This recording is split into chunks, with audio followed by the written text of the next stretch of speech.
Hey y'all, it's Dr. Know-It-All. Are you ready to really geek out this morning with me? I have got an article from Tesla AI on functional simulator for Tesla Dojo. I had to really work at this one to understand it. I had several requests to go into more depth about it. I have to say it's a fairly dense article that they published just a couple of days ago. So I'm going to go through the article, but I'm also going to try to give you a sort of bigger picture about why this matters, because I think that part is important. And while the why it's more important is sort of buried in the article, it's buried in the article. It's not front and center. So I think it's worth talking about this in some more detail. So I'm going to read the first paragraph here. Dojo is a machine learning training supercomputer designed and built by Tesla. So Dojo is a Tesla designed supercomputer that if you don't know about it, I've done other videos on it. I will leave links up here and at the end of this video. Anyway, any high performance computer system requires powerful tools, including a range of simulation offerings. As we scaled up Dojo hardware and software ecosystem, it became clear that demands on simulation vary depending on the tasks. Some tasks require cycle accuracy for small but detailed measurements. Others need the fastest functional simulation for running large and complex applications. Until recently, Dojo developers had access only to cycle accurate simulation, so we started developing a new functional simulator they call Specsim. All right, so there's a lot in that paragraph. Let's break this down a little bit. The basic thing we have to understand here is that they are simulating Dojo in other computers. So Dojo is a completely new computer chip that never existed before. So in order to understand how to operate on it, the best way to do that is through a simulator. In other words, you need to run a simulator on other hardware that's more common, like Intel or NVIDIA hardware. I think it's actually more Intel because they talk about CPUs. They don't really talk about GPUs. But anyway, you run it on an architecture you understand, on an older chip that's established, that has a lot of software around it, things like that. You run your new hardware, in other words, the Dojo hardware, in a simulation. Now, that's not going to be very, very quick because, of course, the whole point of this hardware is it's really lightning fast, and a simulator is never going to be as fast. I mean, look at reality. Reality calculates at real-time speed, whatever that is. The speed of light times a tiny fraction of a millimeter or something that speed of light travels in that distance of time. That's sort of reality. But of course, to simulate the reality, the physical reality we have to simplify it in many ways, and it runs much, much, much slower, even a simplified version of that. So anyway, you've got the same problem here. You've got Dojo, which is designed for speed, but in order to understand how to best program for Dojo, the best architectures, the best way to use machine learning, all of that kind of stuff, you have to first run it in simulation. So while that is really, really slow, you can do it while you're building out the hardware, and you can build out the software stack that goes on the new hardware and make sure that it works before you actually put it onto the hardware itself. So that gets us to the cycle accurate simulation versus functional simulation. Cycle accurate is actually incredibly fine-grained. The whole point of cycle accurate simulation is it actually looks at clock cycles inside of Dojo. It's going like, okay, clock cycle 1 happens, you're doing a memory fetch. Clock cycle 2 happens, you're doing a matrix multiplication. I mean, this is very simplified, obviously, but it goes through and it says what happens at every single cycle. How much time does it take to get your memory from your local SRAM? How long does it take to do a matrix multiplication step? How long does it take to feed the memory back in? How long does it take to collate all of this information across multiple tiles so you can do a batch normalization? All of the kind of things you have to do in order to do machine learning training. You need to be able to understand how the hardware is going to operate at very, very precise levels. Now, if that sounds like it's going to be extremely slow, that is exactly the problem. It is very, very, very slow. And they talk about this down here below. They talk about a slowdown of between 100 times and 1,000 times. And I think this is actually with their functional simulator, which is faster, which we'll get to in just a second. But you can see that even with that, it's exceptionally slow compared to Dojo. But the whole point of Dojo is it's going to be really, really fast. So you don't need it to be fast. You just need it to simulate well enough that you can understand what is going on and debug the software stack that you've got so that it runs optimally on the hardware once you get the hardware up and running. Okay, so that's the cycle accurate simulation. What is the functional simulation? The functional simulation, as you might guess, is a model of the behavior of the whole system without worrying about all the cycle accurate stuff. So it's a more, coarse-grained simulation of everything. So a functional simulator focuses on correctly executing the, overall functionality of the program or the workload rather than replicating the precise clock cycle accurate simulation that is a cycle accurate simulation. So the problem the Dojo team had was that they only had the cycle accurate simulation. They didn't have the functional simulator. So since that was so slow, it was prohibitive to do large scale simulations to look at the way that Dojo would actually go through and do machine learning training operations as rapidly as possible. So as they say here, their goals were fast and scalable functional architecture simulator. So they wanted to simulate many thousands of Dojo nodes, in other words, their cores, on commodity CPUs. So notice they're not talking about NVIDIA, they're probably talking about Intel CPUs here, maybe Apple Silicon, but probably Intel CPUs. They wanted support at all stages of software development, from prototyping to continuous integration, both for the existing and future versions of Dojo. So all of this is on Dojo D1, but they say that the architecture is similar enough with Dojo D2 that they'll be able to transfer hopefully all of this, if not all of it, most of it. They also wanted built-in bug detection, and that's a really big deal when you're, creating new hardware, new software, all of that kind of stuff. The Dojo integrated software architecture is by necessity complex. For performance reasons, some of the software is developed using low-level languages, C++ and assembly. Assembly is a low-level language. I don't know that I would consider C++ terribly low-level, but I guess compared to Python, it certainly is. Anyway, this combination provides great flexibility, but also introduces several software bug classes in low-level code. So in other words, there's opportunity for bugs to appear in this low-level code that's probably not as easy to catch as it is for higher-level code like Python or something. Most of the Dojo code is compiled from higher-level inputs like PyTorch, which is a machine learning training library that's built on Python, but the compiler optimizations applied in the process are still prone to the same bugs as the low-level code.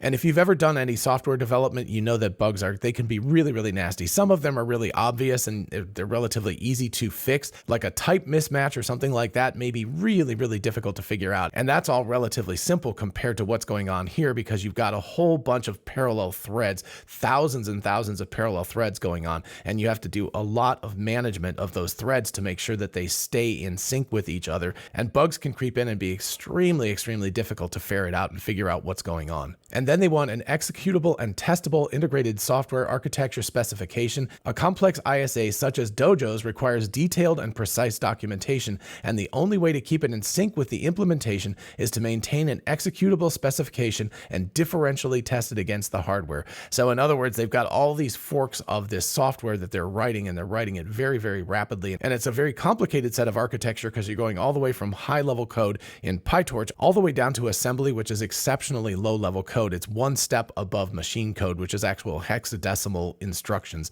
So it's in English still, but kind of quasi-English, but it's very, very, very primitive. But it also operates extremely quickly because you can write it for that particular hardware. And so when you need something that's going to repeat multiple millions of times per training run or billions of times, then you want to write that in assembly. It's worth the effort to get it optimized as much as possible, and therefore you want to use very low-level languages. But anyway, you've got this split between really high-level and really low-level languages, and between that and the rapid software development, there are plenty of opportunities for this code base to get completely, spaghettified all over the place. And so what they needed was an executable specification that they could differentially test different versions and be able to see which one is working best and go down that path. In other words, they're kind of doing gradient descent, but with human beings and heuristic code. Then, of course, they say we call our simulator Specsim, or specification simulation, to emphasize the concept of an executable specification. Then we have some details about the Dojo D1 chip. Each Dojo die consists of 354 nodes or cores connected in a 2D grid. 25 dies are then similarly connected in a 5x5 grid, so something like this, called a training tile. Thus, one training tile consists of 354 times 24 equals 8,850 nodes, so you can already see where all the threads are going to come in. Each tile is connected to an I/O coprocessor with high bandwidth memory and is connected to a host server and other tiles. Each node has 1.25 megabytes of SRAM where the data and the code for each node is stored. Nodes support a subset of the RISC-V instruction set, 64-bit arithmetic, loads, stores, branches, extended with custom vector, matrix, DMA, and synchronization instructions. Each node executes 4 hardware threads. Each thread has private states, in other words, scalar registers, PC, etc., and the threads share most of the node states, vector registers, mask registers, etc. And this is where they talk about future Dojo like Dojo D2. Future generations of Dojo are expected to share much of the ISA and conceptual structure with D1. And then they go into detail about Specsim. Specsim needs to simulate some number of compute nodes from 1 to many thousands, each of which has 4 independent threads, because that's the sort of base thing that they're working with within Dojo. Threads and nodes communicate between each other and the external high bandwidth memory, which involves several kinds of synchronization. We chose to simulate every Dojo thread using a dedicated host thread, which means that a typical simulation needs to run tens of thousands of Linux threads. So it gets kind of out of control kind of quickly. And again, this is running on a CPU, so it's going to be really, really slow in simulation. This in turn means that the synchronization between the simulator threads needs to be minimal and mostly restricted to the synchronization performed by the simulated code. Each simulator thread maintains the target per thread state, e.g. scalar registers. 4 threads share the per node state, in other words, vector registers, and the global state is minimal and mostly reflects Specsim's own bookkeeping. So in other words, even though this is a slow simulator, it is still built for speed. It's a lean simulator. Then they go on and talk about instructions in more detail. I'll skip the first couple sentences. The Dojo integrated software architecture contains 1,000 plus instructions, and it would be extremely difficult and error-prone to implement all such callbacks manually. But since the Dojo ISA description, encoding in operands but not semantics, is available in machine-readable form, we were able to automate much of the callback creation. So that's pretty cool that the simulator can automate a lot of that stuff. Furthermore, each callback consists of 2 functions. The first raw callback receives the 64-bit instruction encoding, extracts individual fields from it, packages them into type-safe objects for each operand, and calls the second type-safe callback. Below is an example of the callbacks for RISC-V SD instruction. And if you're an expert in this area, this will probably mean something to you. This is a little outside of my domain, so I can read it. I can go like, okay, but I'm like, oh, this is beyond my pay grade. Anyway, and then the type-safe callback is implemented manually. The raw callback and the signature for the type-safe callback are automatically generated from the ISA description. The bodies of type-safe callbacks are manually written for about 200 instructions and are generated for the remaining instructions using one of about 35 manually written generators. So in other words, if they have 1,000, they're able to do about 80% of that automatically, and the other 20% they have to write by hand. And then we get to a really cool architectural development here. It's called soft float. Dojo's primary goal is to compute machine learning workloads, so it's no surprise that Dojo programs perform lots of floating point computations, including matrix multiplication, lots and lots and lots of matrix multiplication.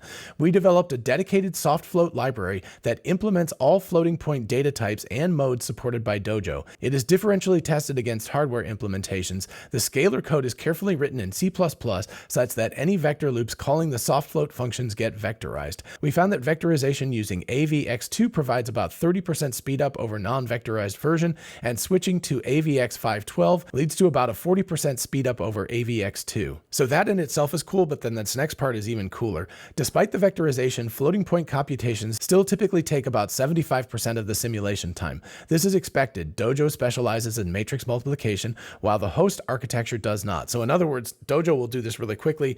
The simulator is not so fast at this.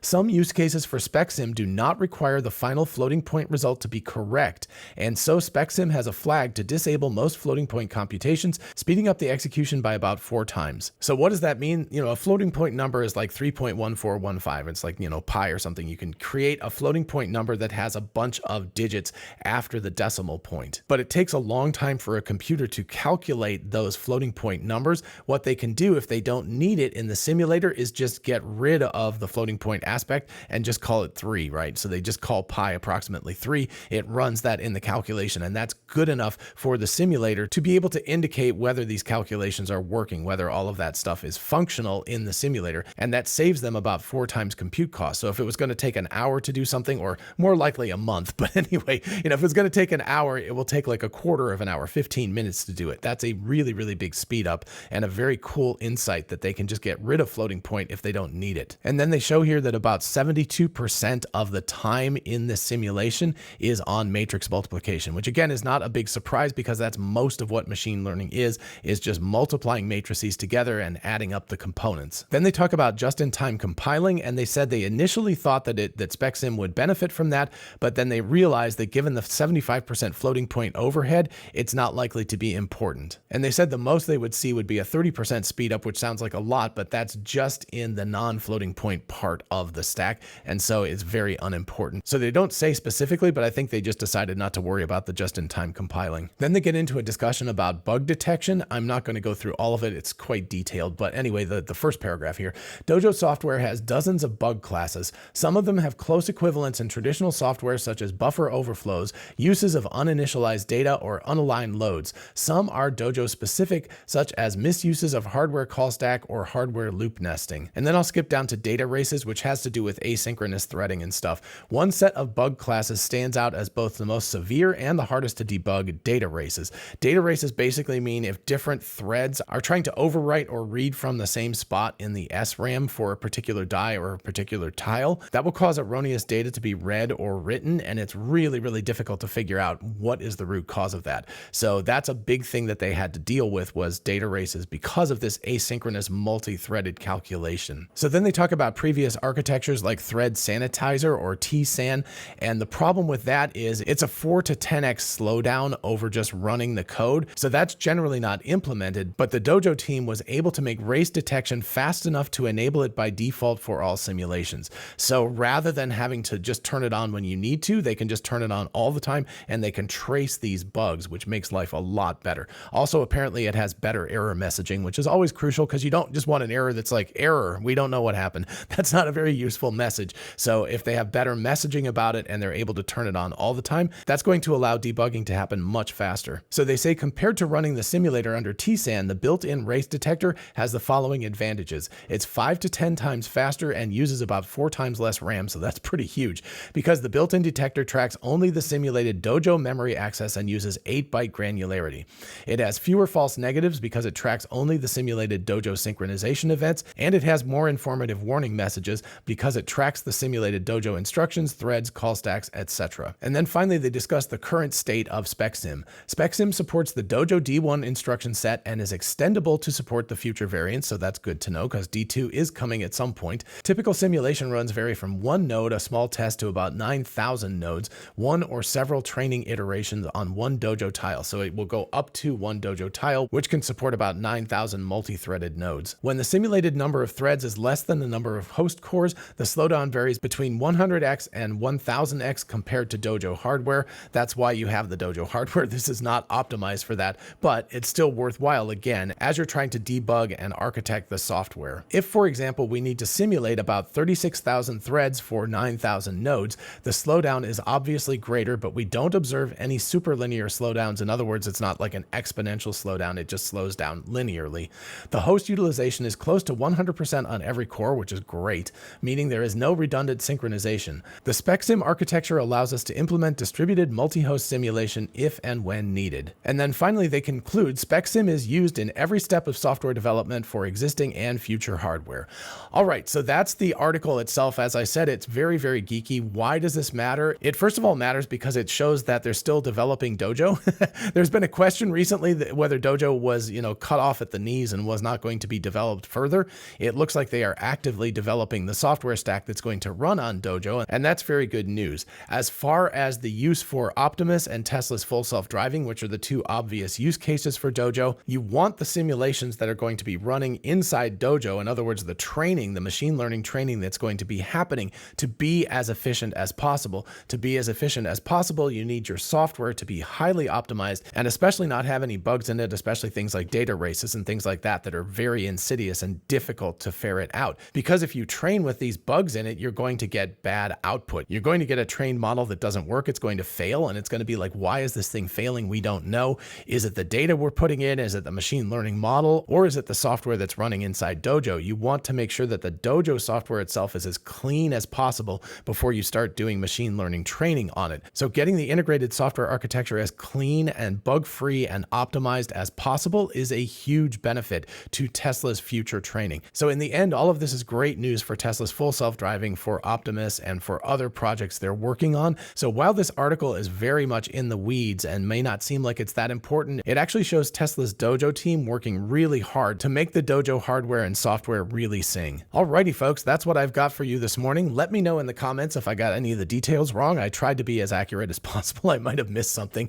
And of course, you can let me know what you think about all of this architecture, whether you're excited about Dojo, whether you think that it's still floundering, or whether it's moving forward. Let me know all of that in the comments while you're down there. If you don't mind liking the video, it really helps other people to find it. And of course, consider subscribing for more of this kind of content. And I will see you in the next video. Bye-bye.